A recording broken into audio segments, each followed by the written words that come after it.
Hey, welcome everyone to another edition of Getting to the Other Side. I am Dr. Eddie Capparucci, and Tammy just mentioned before, the way we work, the way things work here is I usually talk for about a half hour, and then we go to Q&A, but you never know. Once I start talking, I could just go on and on and on, but hopefully that's not going to be the case today. But what we're going to be talking about today is this idea, and it's an article that I recently published, and I wanted to bring it out to a bigger audience. Um, that recovery is more than just managing your destructive behaviors. So recovery is not just about, okay, I stopped using porn, I stopped going to massage parlors or prostitutes, I stopped any of that destructive behavior. That is not all there is to recovery. Now, let me take you back for a moment. When porn and addiction therapy started, it was probably back in the early 1980s, late 1970s, early 80s. The focus then was about removing the behavior. That was the focus. It was, you know what, how do we get you to stop doing that? Just stop it. Although that's not really the way they put it there. And they used a lot of various techniques, and many different theories were developed over the years on how you can get people to stop acting out. But again, the emphasis was about removing the destructive behavior. And of course, that's critical, right? I mean, if the behavior do not cease, there's many problems that remain. And however, in many cases, even though the problematic sexual behavior may have diminished, there were still problems that occurred in the relationship. And those problems centered around other behaviors that the betrayer possessed but did not change. And this left the betrayed partner feeling unsafe. Now, does that make sense? I mean, what's happening here is, you know, you may have where the betrayer, is saying, okay, I'm no longer doing that. But how do you know that's true? If he or she is still doing other behaviors that are not, that are not things that are healthy. Let's say they are withdrawing still. They're not engaging in conversation. They're still, you know, being out, but they don't tell you where they are. Those things, even though they're sitting there and saying, I'm not doing it, and maybe they're not, maybe they have changed, but not changing those other behaviors, again, leaves the betrayed person not feeling safe. So with that, you need more. Those who have been betrayed need more. But what does more mean? Well, more is a complete transformation. And that requires much more than just removing those problematic behaviors that we had from a sexual nature. You see, the only way someone who's been betrayed can feel comfortable that the betrayer will not hurt them again is if they see other personality changes in their mate. So therefore, it's the sense that, okay, I have my mate and I'm telling her, you know what, I've done all my work. I'm in good place. I think I understand now the rationale behind it, and I got good tools. I'm good. Okay, then she has to take my word for it that I'm good. All right. But what if I'm doing other things that have been troubling her all along and I'm not changing? She sees no other changes in me whatsoever. I run late, but I don't call. I come home and I plop myself on the couch and turn on, sports. What if I'm still doing all of the same things I did before, but yet I'm sitting here saying, but I've changed that. Oh, whew, glad you changed that. That I need it, but you can't change, you haven't changed anything else. I mean, that would be me if I have been betrayed and my wife came to me and said, "Oh, I'm good, I understand," but yet she was still engaging in other behaviors that didn't make me feel secure. Like, if I questioned something, her getting upset and being defensive, or if I said, I really want to know where you're going to go. Well, why do I have to tell you everywhere I'm going? Those kind of things. I'm not going to feel very safe, despite the fact that she's telling me I'm not doing that anymore. You can trust me. Well, how can I trust you if you are not doing other things to make me feel safe? I mean, I've told my clients from the beginning of when I started doing all this work, I go, you have two jobs. And some of you probably heard me say this already. You have two jobs. One, your recovery. But your second job is you need to be able to make sure that your partner feels safe. Everybody says, this idea about help her heal, help her heal, help her heal, help him heal, help him heal. Well, what does that mean? Make them feel safe. And therefore they feel safe that they can talk to you. I'm getting off topic, Tammy, I'm sorry, but before it goes, I mean, talk to them. I could talk to you about my pain. I could talk to you about my anguish. I could talk to you about my hurt, and you're there for me. Okay, that part of making them feel safe. Part of making them feel safe is, here's complete transparency. Everything I have, you can look at it. It's available for you. You know what? If I head out and I'm at work, I'm gonna let you know I'm moving. I'm on the go. Here I am, and I'm just gonna be accountable. Not making them feel safe. It's, oh, look at me, look at the work I'm continuing to do. Look how I'm continuing to gain insight. Let me tell you something I learned about myself the other day that I never realized, something from the past that I know is influencing my behavior today. Not making them feel safe. So just to be able to say, I'm not doing that anymore is not enough. There needs to be more. And what is that more? Well, for me, that more is a complete transformation. Okay. And Tammy just put something up there for you right now.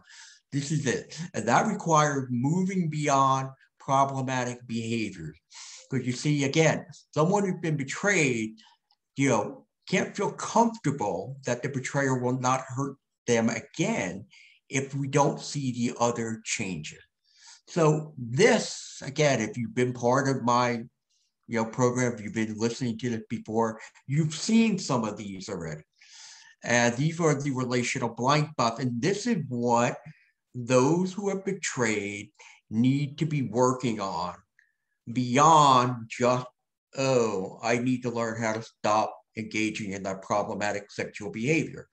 So starting up in the corner, that struggle to connect, to be engaged, going out to dinner and sitting there and looking at your phone versus having conversation with one another. The mood and medical disorders, most of these folks who struggle with problematic sexual behavior, they deal with a low-grade depression or they deal with a lot of anxiety. So therefore, what are you doing to take care of that? How are you handling it? Fear. They have a lot of fear about a lot of things. They try to repress it, try not to bring it up, but it comes out with many different forms of defense mechanisms. The low emotional IQ, not being able to tell you what I truly feel, or if not being able to express it, not to be vulnerable because I'm afraid, there's fear again, I'm afraid that I'm going to be minimized, or you're going to dismiss me, or you're going to laugh at me for whatever reason. Hide and lie syndrome. Again, I'm going to fade into the background. I'm going to keep a low profile. I'm not, because I'm worried that I'm going to get in trouble. Even though there may be no trouble to be found, that's where I am. Or I wind up lying about everything because I've just that's become the habit that I learned when I was younger. There's not even a need to lie, but yet they do that. They need to start to develop other interests and passions that go beyond their relationship and beyond work. They have to do things that are going to be able to replenish themselves when they get drained mentally, emotionally, physically, spiritually. They have to learn how to connect with God and bring that relationship, for those who are Christian, to be able to bring that into their life. Or if you have another higher power, having that connection. They need to start to stop the compulsive or impulsive behaviors. And this we see a lot. We'll see somebody get rid of, they learn how to deal with their problematic sexual behavior. And then what are they doing? They're putting too much food in their mouth or something like that. That's where it goes. Or they start binging TV for hours at an end. So we see that. And it has to be no. We have to learn not to be compulsive or impulsive.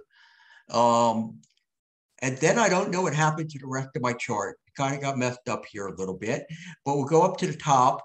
The lack of contentment, these folks are not, they don't have this sense of contentment in their life. They never seem to be fully happy with anything.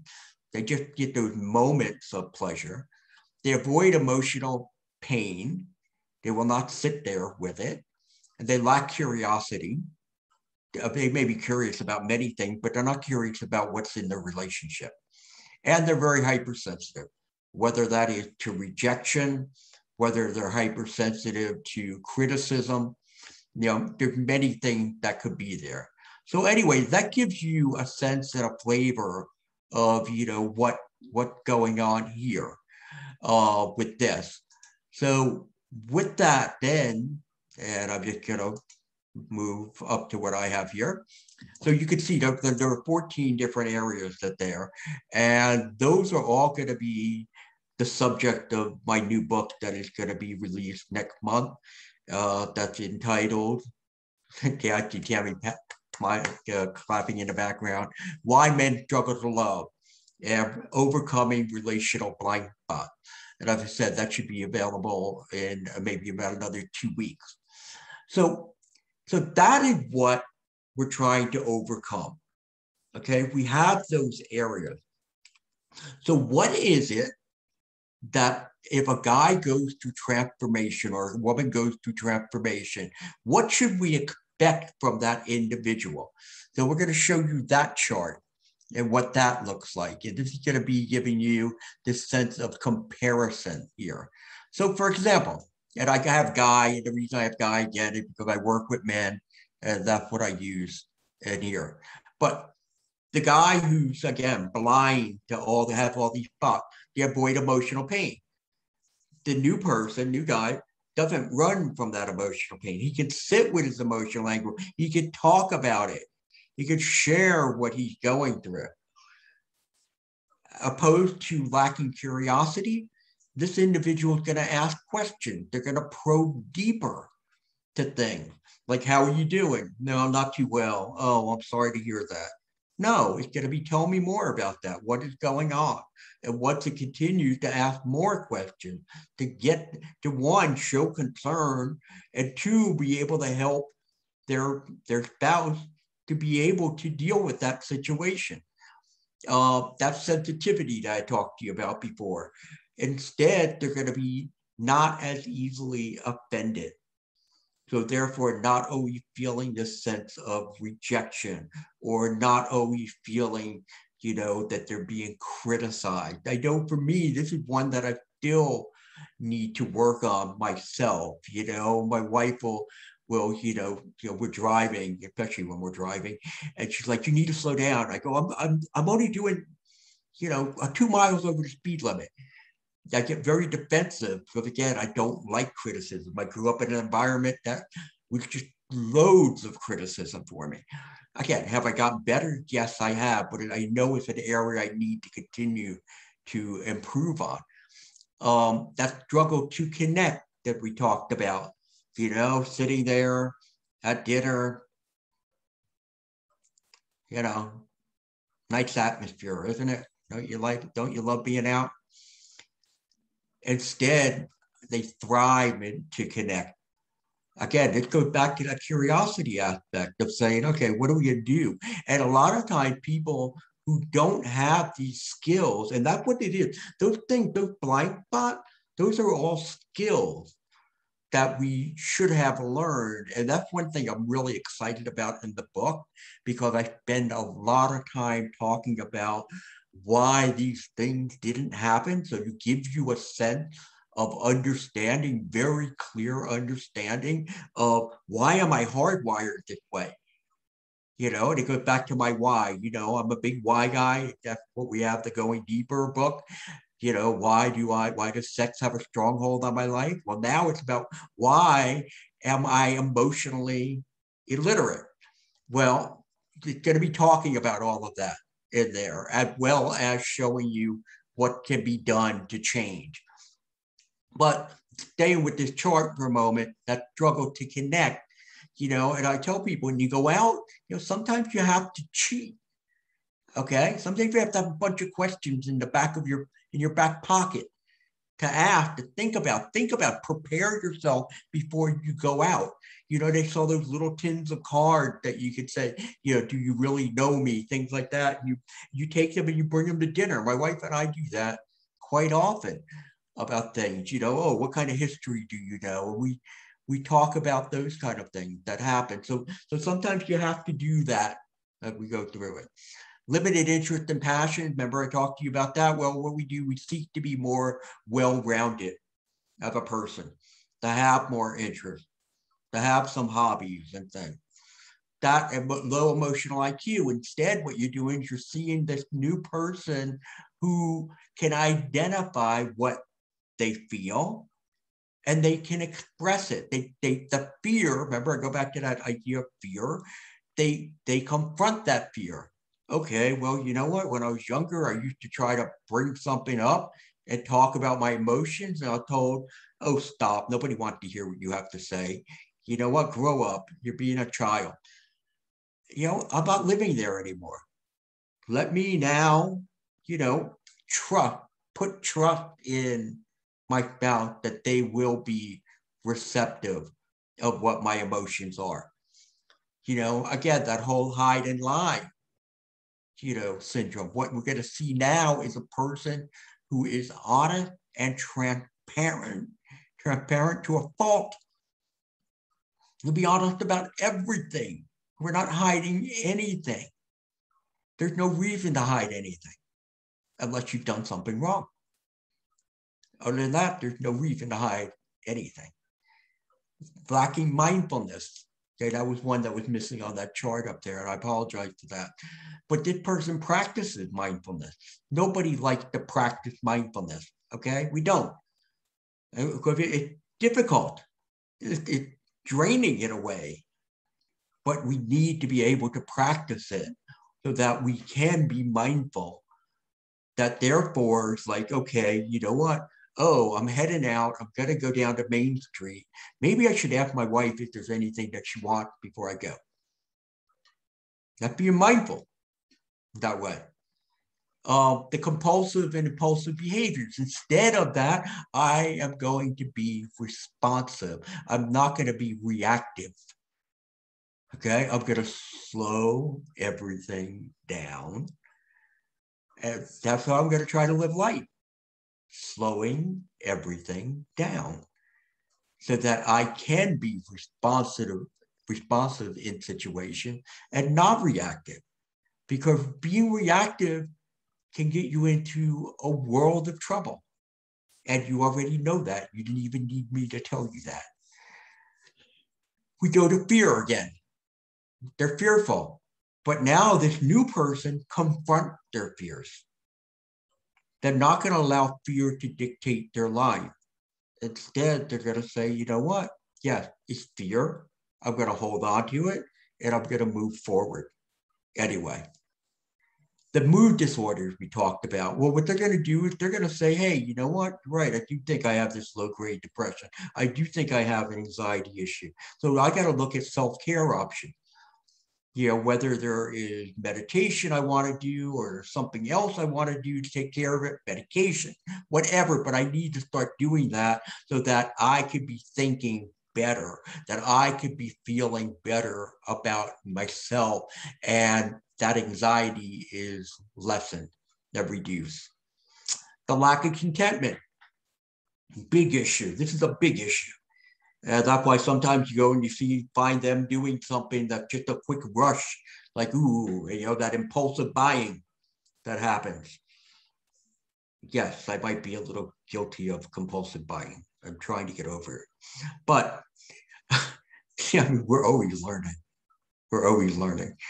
But compulsive buying, because if my wife was here, she'd be like nudging me at this point. It's like, that you're talking about something that's you. I go, yes, absolutely. But you learn to be satisfied with things in life.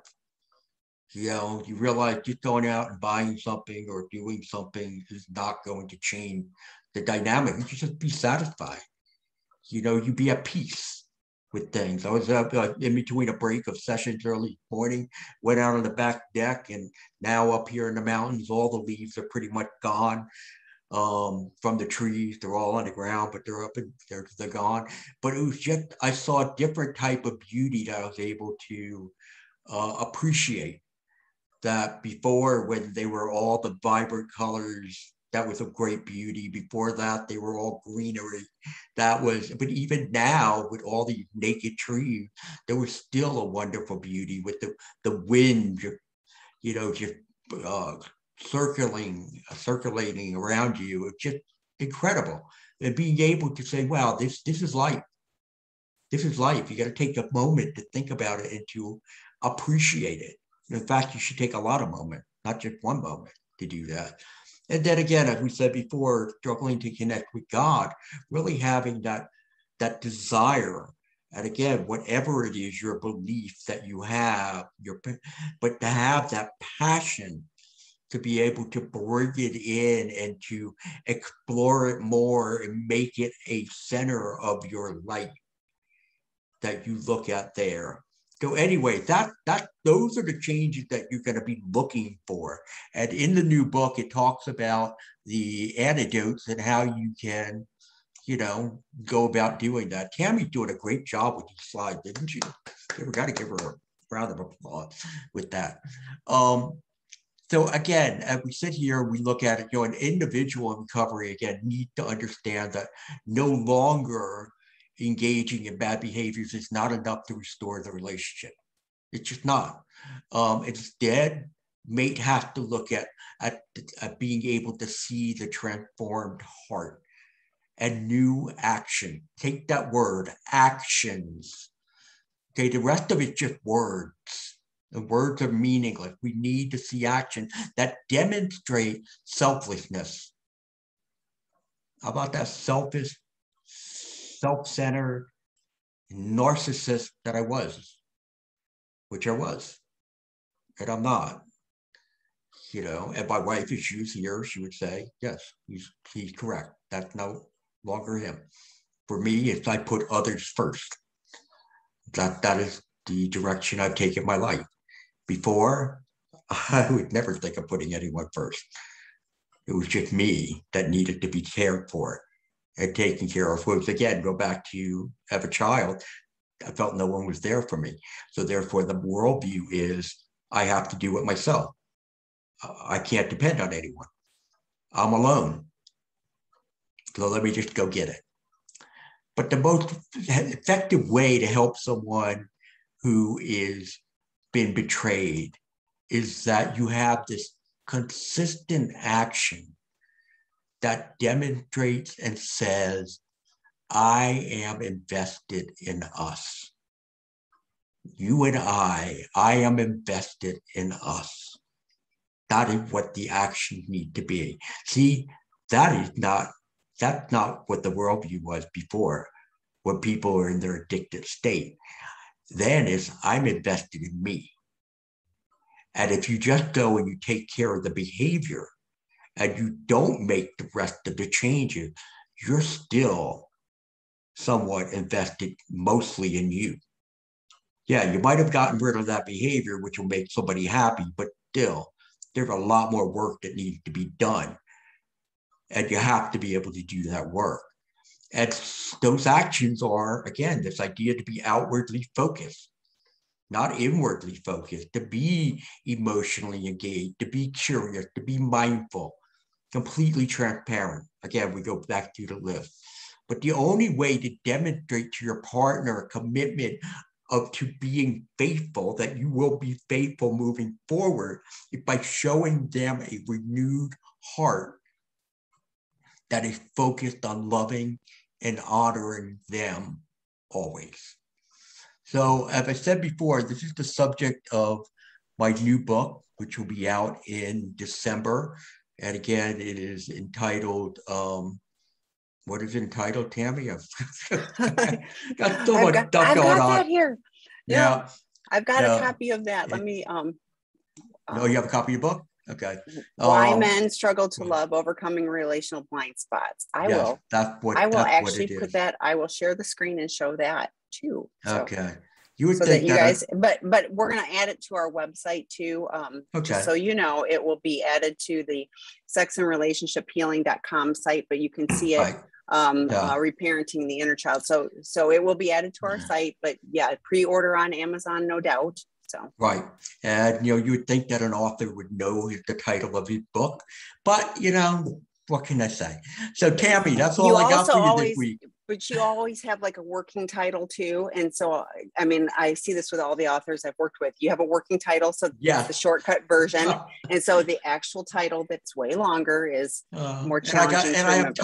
I have title for 2 or 3 more books that are floating in my head. So anyway, so that's all I got this week for you, Tammy.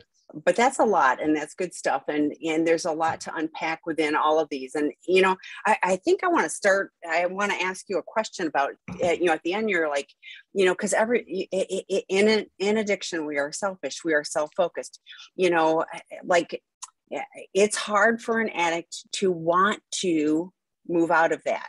Because, I'd rather keep it all about me. Why wouldn't I want to keep it all about me?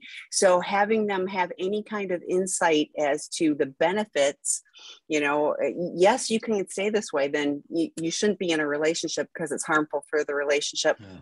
One of the things, there's all kinds of studies that people in healthy partnerships and healthy relationships, their quality of life, their longevity of life. There's so many benefits for that, but it's really hard to get that concept, but I'm used to me. So like, how do we even start breaking through that to motivate someone to want to do all of these things to learn to be the new guy?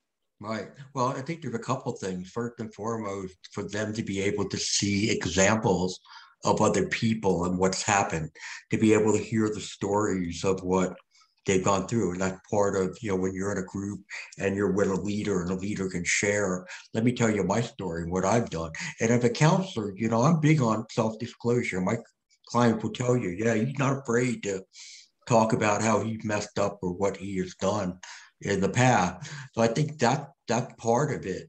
But I think it's also the idea of trying to let people really come to the conclusion. They have to come to the conclusion themselves about, how happy are you really with your life today? What is that level of contentment that you have? And you're going to find across the board that it's not going to be very high at all. There are some people who will be, it's fine. And I can live with it this way. And I'm just here because she wants me here. Well, you know what? There's really not a whole lot you can do with that person. A person has to come in to therapy being partly motivated. Because again, there are people I've worked with them, and I'm sure you've had them in groups and things like that they come in and work with them for a few weeks, and you're like, this isn't working. They're never doing their work. They're not doing their homework already and nothing. And it's like, you know what? I got to let you go. Sorry. I'll give you a referral. You can try with somebody else, but this is not, you're not ready. You're not ready. And and sometimes it takes people a while to get ready. I know for me, it took me a long time to get to that point where I was like, okay, I'm ready to finally do the work and to grow up, to grow up. Yeah, like so many of the things, and they tie back together again, like the mindfulness. It's being intentional. It's being it's like if I'm being mindful, I'm paying attention to the trees outside. I'm also like paying attention, like, yeah, I'm going to go to the store. Is there anything, that you need? Do you want to come with me? I mean, all of those type of things. My husband and I date. We joke that date night is going to Sam's Club. Like, we go to Sam's Club. I'm like, it's a joke now. It's a running joke. And it's like, oh, these are quality times. I mean, but like that makes it interesting to go to Sam's Club, which is, right. Otherwise probably not. So, but being intentional about that and having those conversations and, not just being on the phone all the time, being curious. Like I have found for myself, it is so helpful. If I'm constantly thinking about what the next thing I'm going to say is, I'm not paying attention to what you're saying. I'm not paying attention to your body language, your expression, any of those things. So if I'm just slowing everything down, and going, you said that, but, but your look didn't match what your words were, so like, tell me what's really going on, gives me an opportunity to learn more and be connected in a very different way. Again, and a lot of what you're talking about here, and I talk about it in the new book too, is that we are too much in our own head. But the way we were raised to be in our own head because people weren't really investing fully in us. And what I mean by that is, again, you could have parents who are doing things for you, father who's coaching your baseball team, mother who's making meals, all of that. But emotionally, they're not invested. And with that, what happens is our world is like this. This is what we're seeing, not this. We don't see all this. We just see this. And why? Because I have to take care of myself. And I can't take care of myself if I'm looking at all of this. I have to, this is my narrow view, and this is it, and then we're there. Well, guess what? This doesn't change when we get older unless we make that habit to do so. So I'm still locked in this world, even though I'm 35, 36 years old. I'm still, again, what do I have to take care of in this little block that is important to Eddie Capparucci? But wait a second, there's stuff over here that's referring to, my wife, or there's stuff over here with my kid. No, I got to take care of this first. And it's very self-centered and it's selfish, but you know what? I use the word a lot in the book, oblivious. We're just oblivious to it all. But then once somebody starts to awaken you to it and you look at it and say, oh, wait a second, my world's supposed to be more like this. And then you look at it and you say, wow, there are a lot of different options and different things that are going on around here. And this is really pretty incredible. And I really feel more alive than I've ever felt before. And that's what goes back to your point about, what can the benefit is to live and not just exist. Because that's what we were doing before. We were just existing. And now we're living.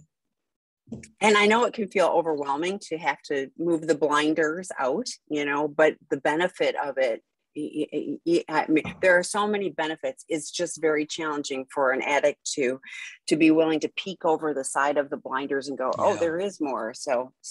But I agree. Unfortunately, there's a lot of people that take a really long time, and probably a lot that never ever choose to do that, but they miss out. They it's so sad because they miss out on so much. But Okay, we got a lot of questions. So Okay. true, great topic. You're describing my husband. I'm wondering if there's an additional psychological problem. For example, he rages and verbally bashed me, Darvo, gaslighting, Right. insults, then says he didn't rage or bash.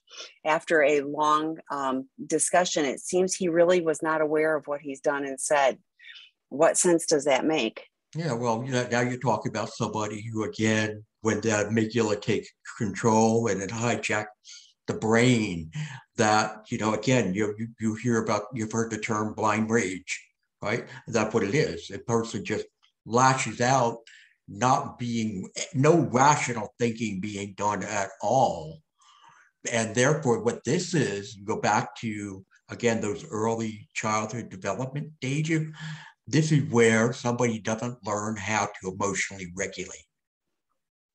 Being taught how, when the amygdala flares up, okay, how do you self-soothe to bring it down so that you can have a conversation, a dialogue, even if you're annoyed or angry with someone, but not to be to the point where you're gaslighting and contemptuous language and things like that. That's not what we want. So that's what's happening. That he missed that step. My guess he probably missed a lot of steps. If you said, I'm describing your husband, there's probably been about a half a dozen women who've gotten a rough manuscript of this. Yeah. And every single one came back with that. This is my husband. You're right. This is what's going on. And that's what we're doing. So anyway, that's what's happening in that circumstance. He has to learn how to emotionally regulate himself. Yeah, well, and like, and that's great to say, but like, what if somebody is going to the blind range and they don't even realize it, how do you interrupt that process? And I'm almost thinking it's like, when this is happening, can we agree that I'm going to say, time out, we're going to take a time out, Oh, I mean, like doing something to interrupt the process. yeah, the speed bump, putting in the speed bump. Yeah. Like I was like, oh, I think I'd have my phone and record it and go, now let's talk about this. Do you remember doing any? I don't know. I mean, I don't know But it's also, there's a lot more to it than that too. It's also, this is probably a guy who does need medication right now, just to be able to keep him calm as he learns how to self-regulate. Because it's a learning process.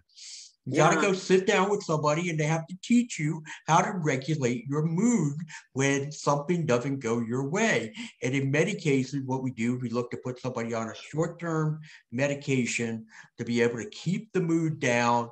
So this way, while they're learning, they're going to be probably better at doing that. Okay. So next question. And he says he now feels so much stress and needs to take care of himself, which is true. What's the balance? He said he feels so much stress and need to take care of himself, which is true. Well, yeah, okay. There's a point where you're using that as a cop out, okay, where it's like, oh, I'm just too stressed out. I need, or there is the idea, again, if there's a balance, the balance always has to lean more towards you. Because you have to be taken care of. You have to be making sure you're safe, first and foremost. That has to happen. Because if that doesn't happen, his stress and anxiety is not going to go down anyway, right? So therefore, the balance has to be shifted somewhat where you are getting more than you're giving right now. And he, on the other hand, has to look for ways to be able to take care of himself, but that's not at the expense of taking care of you. I don't know. Does that make sense? What do you think, Tammy? It does, but I also think everybody gets stressed. So there's so many tools and techniques to reducing stress, and because stress is mostly the stuff that's going on between our ears, so like journaling, the mindfulness, Eddie talked about being out, on the deck and, sitting quietly, meditation, grounding. I mean, there's so many things. And there's different things for different people. Not right. everything works for everybody. Meditation doesn't work for everybody. Yeah. Okay. You have to find what works for you. For some people, it's exercise. You go out for an that exercise, go helps out me a for a lot. run, right? That helps you a great deal. So therefore, instead, you have to find out what it is. But right here, that question is, what's the balance? The balance has to be more in favor of her and what got on. He has to be giving more than he's asking her to give. Right. But doing the things to reduce his stress so he can show up for her. True. Yeah, I mean that, but it can't be. You're right. I mean, it can't be. Oh, I'm so stressed out, you know. But like, if the stress is all here and he's not doing the basic things to do that, and then he's raging at her, like, so not okay. I mean, like, that is never okay, you know. So, I don't know. But there's some guys who use this as an excuse. Oh, sure. It's like, this is too overwhelming for me. I can't deal with this. I just go. It's like, well, what are you doing to deal with that feeling overwhelmed? Yeah. So. But I have my routine in place so that I can take care of my stress level. It's, you know, and I do those things and it doesn't interfere with my relationship. I never miss a Sam's Club date night because of, you know, of a run, you know. So it's one of those things where, what do I need to do? I have my meditation apps in the morning. I do those things. I do my grounding. I do what I need to do. None of them take that long, you know, like, these are all things that I can do. And in the moment, you know, if I need to take a little breathing thing to calm down, I do the little breathing thing. And then I can show up and I can talk to Eddie about whatever it is, you know, rather than, you know, well, I just can't do this, you know, or blaming, you know, that doesn't serve anybody. So, okay. More work to be done for him. How's that? Knowing that selfishness is a large part of any addiction, how can we take care of ourselves through self-care without derailing back to selfishness, even if we avoid unwanted addictive behaviors? That's a great question. Good question, Marcus. But part of that is, again, understanding, first and foremost, that it's not supposed to be about me, okay? And what is the motive? What is the intent? So it's my intent that I'm here to take care of myself. I'm going to do this activity or that activity because I need that in order to be able to give more to my spouse, or is the intent to just avoid and run away from the situation? So if that's what you have to ask yourself in that situation, because you're right, it's a great question. What is my intent? What am I doing now? I feel like I got to go to the gym. Well, do I want to run to the gym because she's, you know, grieving at the moment and I just need to get away? Or is it, you know, because I'm just lost and I, you know, just want to run? So that's what I think it comes down to. What is your intent? And I think the self-care, like, it's part of the routine. You know, my husband goes to the gym at 3:00 in the afternoon. Like, that is part of his routine. I run first thing in the morning. So it's, you know, like, it isn't like I'm trying to escape something. These are the things I do for self-care. Now, in a moment, if I'm having something, you know, like, I might go to a 12-step meeting, you know, that, and it may be like, I wasn't really planning on it, but gosh, I really need to go to a 12-step meeting. That's okay too. Yeah. That's something within me, but that is not it is not just to escape or whatever. So, but again, there are people who will use this technique just to escape. Oh, I can't deal with this right now. I need to go in whatever it is. Yeah. You know, or I need to go for a walk. Watch I need to go do something game or something. Something. I need to go unwind. So. Yeah. Well, and a break is 20 minutes. So it's like, okay, go for a walk for 20 minutes and then come back and let's talk about it. You know, like, again, there's still techniques to use to help you calm down and manage the moment so that you aren't gaslighting and escalating things. So, okay, next question. Why is deception and telling half-truths the hardest things to shake during this healing journey for us betrayers? Good. I'll tell you in one word: fear. It's fear. I'm afraid I'm going to be in trouble. That's what it comes down to. And it goes back to, again, you look at childhood and you look at, you know, what happened. But not everybody had this problem of, you know, half-truths or deception. Some of them can say, no, after they've done hiding what they were hiding, they can now come out and be honest about everything. But for some, it was always lurking in the background, this idea that, oh, somebody's going to blame me for something. I'm going to get in trouble for something, even if it's not real rational, but it's still there. So that's why you hear people just, they blurt out something, and then they're like, ooh, that's not true, but now they're afraid to say, oh, wait a second, I'm sorry, that's not true, which is what you should do. But they're fearful of it. Fear is all about fear. And it's about going back and looking at that fear, understanding how it developed, what happened then, and now understanding you are no longer in those circumstances. And that if you get in trouble, you get in trouble. Okay. Again, sometimes you may get, unjustly accused of something. It happens. It happens. It's not the end of the world, but we can't live in fear. If you look at most of those blind spots, fear is at the heart of almost all of them. And fear is at the heart of, and I think I did a show on this about fear is a driver in almost every disorder that we deal with in our lives. And we need to be able to take that fear, hold on to it, and move forward. Just like, again, I go back to the idea of any emotional discomfort. The reason that we get into these addictive habits because we can't sit with this emotional pain. Well, guess what? Our fear is emotional pain too, right?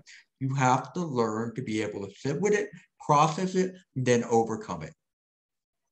So I think I would challenge you the next time you're thinking about saying a half truth, think, what is the fear that is behind me not telling the whole truth?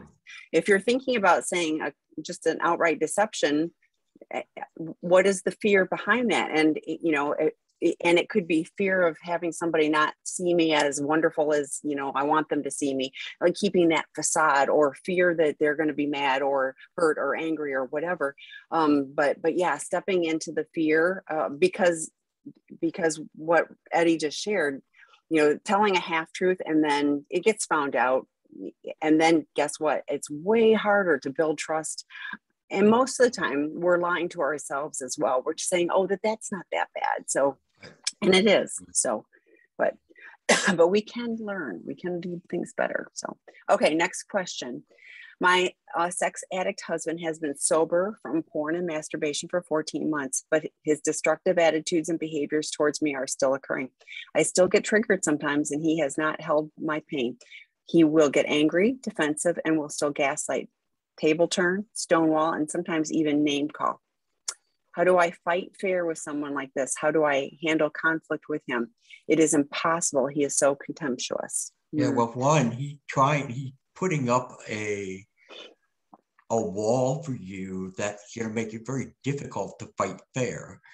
And he doesn't want you to handle conflict with him. That's the reason for all this. He wants you to walk away from the conflict. He's trying to shut you down. That's what's happening here. And therefore, whatever battle you have with him, if you come on stronger, he's just going to up the ante with it. So the question becomes, what, if anything, is he doing to work with somebody who can teach him that, what? This behavior you're engaging in right now is just as destructive to your wife as the pornography and masturbation that you've been engaging with all those years. I mean, congratulations, 14 months sober. That's wonderful. I'm glad to hear that. But this goes back to the heart of what we just talked about. That's what this show is about. You can take care of the behavior, but then it's almost like you become a dry trunk. You're just angry, upset, agitated all the time, and he needs to be able to sit with somebody and process that. And if he's working with somebody on, continuing to do this, he has to make sure that he's telling them, look, this is what my wife is seeing, these are the behaviors I'm going through, and these are what I really need to work on. I need to work on my anger, because he's angry. And he's probably partly angry because he's lost the porn. I would imagine that part of it. I don't know, but I wouldn't be surprised. And so therefore it has to be, how do we now deal with this? Yeah. And I'm going I think he's abstinent, but he's not working on changing. So, but those are great suggestions. Okay.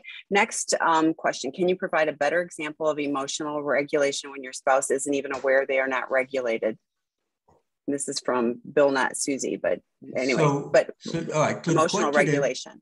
what's an example of emotional regulation when your spouse isn't aware that they're not regulated? Well, Bill, you just have to stay in the regulated mood. Okay, I understand it's difficult. Okay, because you got this bull charging at you. Sorry, Susie, that's not. Don't, I'm using a metaphor here. Okay, you have a bull charging at you, and what I'm asking you to do is to say, hey, I'm not picking up a spear and throwing it at you, a sword to stick at you. Instead, I'm not going to allow you to influence my approach to what's going on here. So therefore, what you do, and you continue to show the example of what a regulated mood is. Now, if it continues and intensifies, at that point, what Tammy was pointing out before, timeout. You know what? I'm sorry, but I don't deserve to be talked to this way. Okay, despite what I may have done in the past or anything like that. But right now, this is beyond that. So I'm going to take a break. I will come back and I will check on you, Susie. I will check on you. I'm coming back. And then give her 20 minutes, 30 minutes, come back, see how she's doing. If she's calmed down, all right, let's talk more about what you're doing. If she's still not calm, okay, I'll give you a little bit more space. Go, I will be back again. So what you want to do is you want to maintain a very even keel emotional state, even if she is escalating. And it is challenging, and it's hard to hold the space, and particularly if it's I'm sorry that my past behavior has caused you so much pain, and I can see that, so I'm here, and some people can step into the space, and it's like, what do you need from me in this moment, and sometimes it's just listening, sometimes it's a hug, sometimes it's sometimes I need you to take but having those conversations, particularly if you can do it when it's not in the moment, that is key, Tammy. That is like, after the all calm down, to then talk about the emotional regulation issue and to say, hey, let me tell you, you get intense, and then I feel like we have to end. I can't continue. You're right on. That's why you get folks who are trying to reason. Wait a second, why are you being like this? But it's like, and I say, don't bother. You're not going to get anything accomplished at that point. You do that later when things are, calmer. Yeah. Have those conversations in a safe, contained space. So, okay, next question is, what would be a good boundary consequence when my husband breaks a boundary of psychological and emotional abuse? I don't want to leave my marriage, but he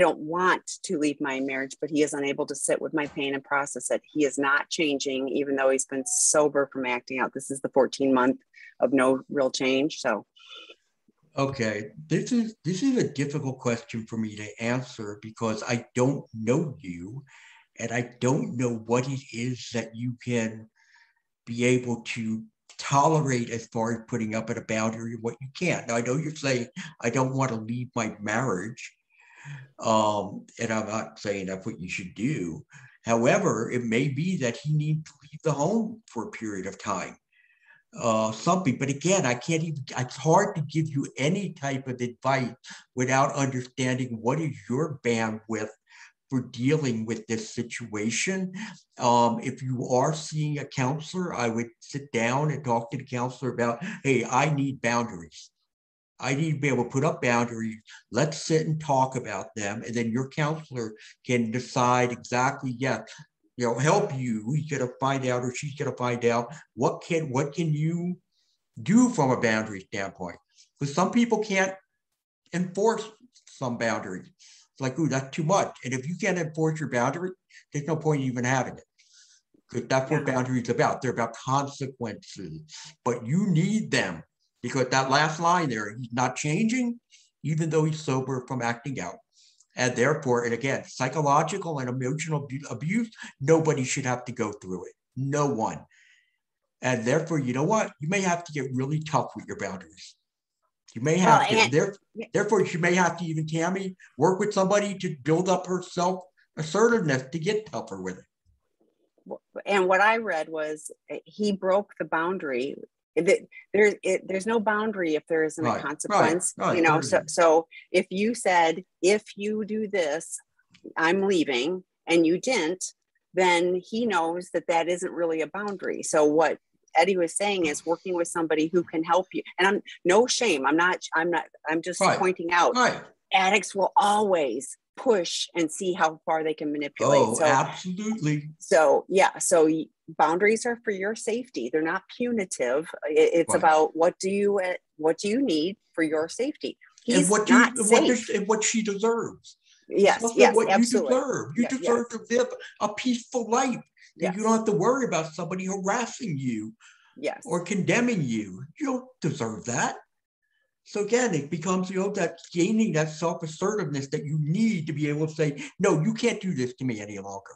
And I refuse to allow you to do it. And it may be that, we're done.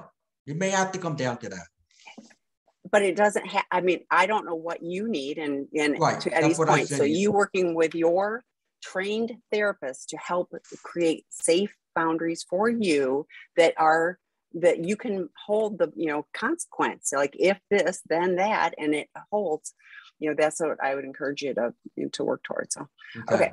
Next question. I was the cheater, betrayer, and I get angry. God help me. She didn't do anything, yet at some points I lose my marbles. Right. Okay. So Frank, you know what you're doing, right? You know why. So now what you need to do is sit back and say, why am I getting so angry? Right? She's confronting you. She's trying to grieve. That's what she's doing. She's grieving. But again, as you say, I lose my marbles. I get angry. Why is that? Are you offended by what she's saying? Are you so shamed by what you've done that she's bringing this up and it's making it difficult for you to deal with, and that you don't want to hear this? My guess is that's what all this is. You don't want to hear it. I want to shut it down. I want to pretend it never existed. I want it to go away. Well, guess what? It's not going away for her. It's not going away for her. And the only way you guys take this, and you move it over here, where it's part of your life, but it's not the center of your life any longer, is when you get a chance to be able to say, you know what? Anger is not the way to go. And if you need to go and you need to talk to somebody about how do I get that. See, Tammy, we keep seeing it. We're seeing a lot of it today about that inability to regulate mood, which is something we were supposed to be taught when we were kids. And we weren't. But that's what you need, Frank. You need to learn, how do I regulate my mood when this is coming at me? And therefore, I can look outward and not see anger or not see frustration, but see pain. And therefore be empathetic to what you have done. That is the first step in helping you to regain your marbles. Okay. My essay husband says he lies to himself with many things. If he's trying to determine the reason he's doing something, how can he trust his conclusion? How can that be changed and worked on? Okay. So what he's saying is that he doesn't know if he's being honest or not, even with himself. Right? That's what I think I'm reading here, Tammy. Is that correct? Yeah. Well, yeah. So in addiction, we say first thought wrong, I look at this and go, he shouldn't trust his own conclusions. Every addict is doing it themselves. Slow everything down. Yeah. This is your peer group. This is your 12-step. This is your community of other people. And you bounce things off and go, here's what I'm thinking. And they can affirm that is a good choice, or that sounds like your adequate thinking. But what also is going on here is there's a lot of anxiety within him, that he can't trust his own conclusion for things. People who have a difficult time, whether it's making a decision or having made it and not sure what it is, there's anxiety at work. And therefore, he needs to also be looking at that. How can he lower his anxiety level? Because that will help him. Yes, but I always think about, addicts think that they can think themselves out of all the problems that they've caused by their thinking.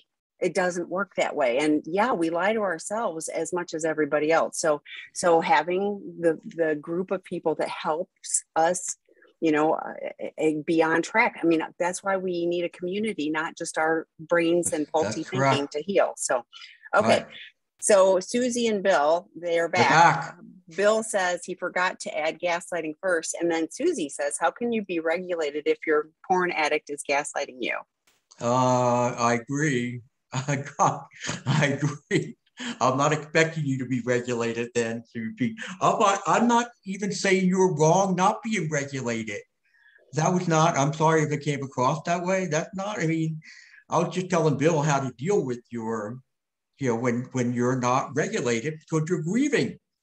That's grieving. Now, Bill, if we're gaslighting, now, man, we got to put that aside. You got to put that aside because, again, what you've done is you just, no pun intended, you just thrown gas on the fire. Okay, that's what you do. So therefore, be cautious about the way you're engaging with her on that. But yes, usually nobody's saying that, oh, those who've been betrayed need to learn to regulate their mood. That is not, the only thing I say you have to regulate is you cannot hit anybody. You cannot be physical. Okay, and that includes biting. We don't want to be biting either.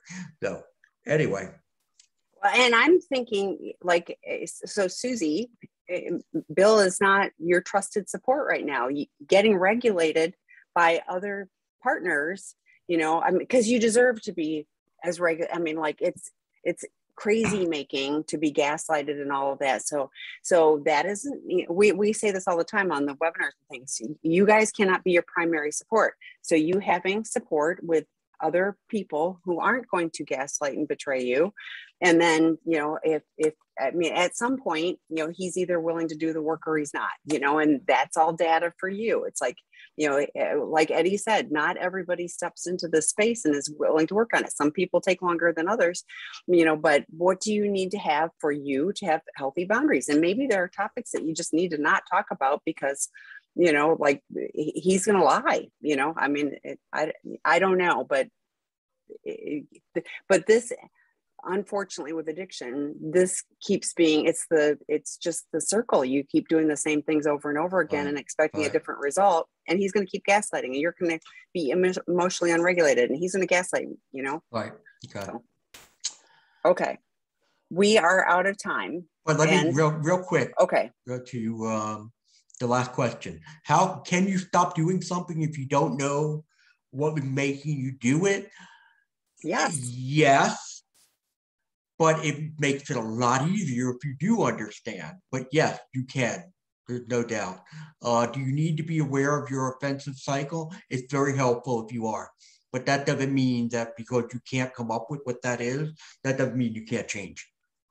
Yeah, and if you think that just knowing why is going to make it stop, it doesn't. No. You have to stop. Nope. And then explore the issues with containment, with support. But yeah, right. I mean, there's a whole bunch of people that understand, their trauma history from childhood, and they still keep acting out. So just knowing because the they why don't do the work for it. That's what the stuff what we talk about here, guys. You have to remember, folks, is that we're just giving you a little snippet. Okay, nothing is that simple in this world of betrayal, trauma, So therefore, what we're doing, we're just giving you the little, like kind of the headlines. There's a lot of stuff that goes underneath it that, we don't have the time to be able to get into with you. So just make sure you're taking that at heart. So on that note, we are creating, using Eddie's materials. We're working, and I think this will be coming in 2022, so which is just around the corner.